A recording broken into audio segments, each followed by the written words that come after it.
సదాశివుడు అగస్త్య మహర్షి కలలో కనిపించి నీవు ప్రపంచం మొత్తం తీర్థయాత్రలు చేసి రమ్మని చెప్పారు. కాశీ నగరాన్ని వదిలి దక్షిణ భారతదేశానికి సతీ శిష్య సమేతంగా బయలుదేరారు. అలా వెళ్తుండగా మార్గమధ్యంలో కాలగతిని నిర్ణయించే సూర్యచంద్రుల గతిని అడ్డుకునే విధంగా పెరిగిన వింధ్యా పర్వతాన్ని చూసి ప్రార్థన చేశారండి.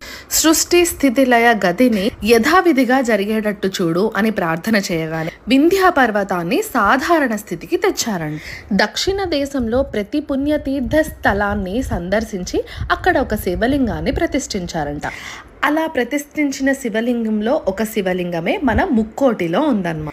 శ్రీనివాస మంగాపురానికి చాలా దగ్గరలో ఉంటుంది ఈ టెంపుల్. అంతేకాదు శ్రీనివాసుడు పద్మావతి అమ్మవారిని వివాహం చేసుకున్న తర్వాత అగస్త్య మహాముని ఆశ్రమంలో ఇక్కడే ఉండేవారని పురాణాలు చెప్తున్నాయి.